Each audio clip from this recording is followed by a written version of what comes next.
supposons un lâchage des États-Unis parce que les intérêts finalement sont plus centrés Oui. sur la région.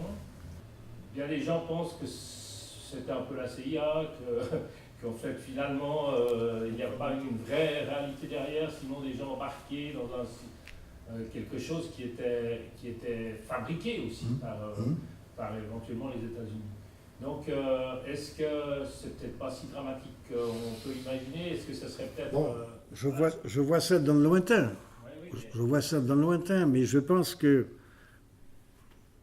si vous prenez l'affaire, on ne va pas parler de la Syrie, mais si vous prenez cette manière de François Hollande, mon président, et mon ancien premier secrétaire du Parti socialiste, qui va en guerre, Obama qui va en guerre, c'est de la plaisanterie.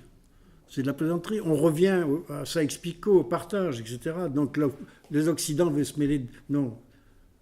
Et tout ça pour des raisons indirectes, mais à cause de la volonté d'Israël d'en découdre avec l'Iran. Vous ne pouvez pas parler de la Syrie si vous ne parlez pas de l'Iran, etc. Donc tout ça, dans quelques années, où en serons-nous? Les choses peuvent changer complètement. Les Américains peuvent véritablement... Vous voyez, vous avez déjà actuellement un président qui est un noir. Vous aurez demain aux États-Unis, dans 25 ans, ce sera forcément quelqu'un qui viendra du Mexique, un latino-américain. Et ces gens-là seront beaucoup plus tournés de deux choses. Un, vous avez aux États-Unis 40 millions de pauvres, donc ils diront on ne va pas continuer à donner 3,5 milliards de dollars aux Israéliens, donnons aussi aux pauvres. Et deuxièmement, tournons-nous vers le Japon, la Chine, comme commerçants de l'autre côté. C'est à long vue. C'est pas maintenant. Mais c'est quelque chose qui peut se passer dans 10 ou 15, 20 ans. Il peut y avoir des retournements complets de situation par rapport à la situation actuelle.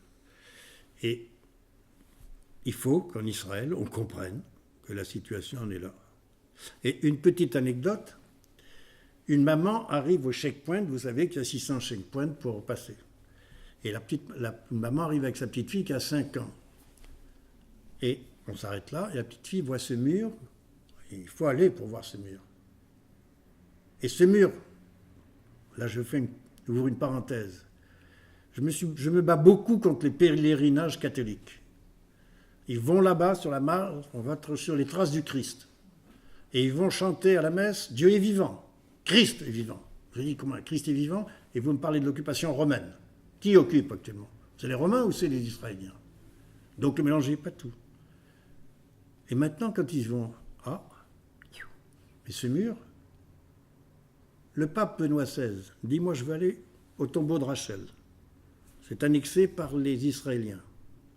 Mais les musulmans revendiquent Rachel. Les chrétiens revendiquent Rachel. Donc le pape dit, je vais au tombeau de Rachel. Même naturellement, disent les Israéliens. Alors il franchit un mur. Tiens. Et puis il va au tombeau de Rachel, puis il faut sortir, il franchit un second mur. Et puis il arrive un peu plus loin, parce qu'il est à Bethléem, il franchit un troisième mur. Il a un peu compris quelle était la situation. Il a bien vu que c'était dramatique. Et cette petite fille dont je parlais, elle arrive, elle dit à sa maman, mais pourquoi les Juifs ils sont enfermés? Vous voyez comment on retourne? Or, effectivement, ils viennent de faire un mur maintenant entre complètement la frontière de Gaza franco-égyptienne. Cette fois-ci, c'est pas c'est contre l'invasion des Africains qui arrivent, comme ils arrivent en Europe par la Tunisie, etc., des Africains, donc qui essayent d'arriver en Israël.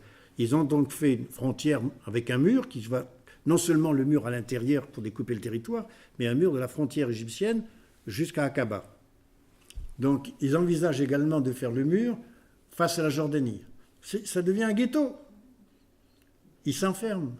Et le jour où les nations occidentales diront « mais c'est plus possible », j'en reviens à l'un de mes voyages en Israël, la guide était israélienne, qui dans la famille était allemande, qui était arrivée très jeune. Elle était née en Israël, Sabra. Et elle nous racontait un peu l'histoire, et quand on va se trouver dans un endroit, elle nous dit, voilà, ici, vous avez les craques des chevaliers, un peu au Liban, etc. Bon, vous savez, il y a eu le royaume d'Israël, partout, et nous étions à Césarée, donc tout ce qui a pu se passer. Ils ont fait énormément de choses. C'est Hérode, enfin bon, on raconte tout ce qu'il a fait. Et puis après, on a été chassés par les Romains et puis les Byzance, les orthodoxes, on a été chassés. Alors, il y a quelques bédouins qui sont venus, ils ont tout cassé. Il y avait le marécage, la malaria, partout. Puis les croisés sont arrivés, les croisés, ils ont tout remis en état. Et puis, les croisés sont partis, et de nouveau, les bédouins sont arrivés, il y avait la malaria, tout. Et nous, on a refleuri le désert, etc., etc. Et je vous dis, mais pourquoi les croisés, comme ça, tout d'un coup, ils sont restés 110 ans, ils sont repartis? Pourquoi? Ah, elle dit parce qu'à l'époque, les Européens avaient assez de financer les croisades. Ah, je lui dis, c'est intéressant ce que vous me dites. Voilà ce qui peut se passer dans 10 ou 15 ou 20 ans.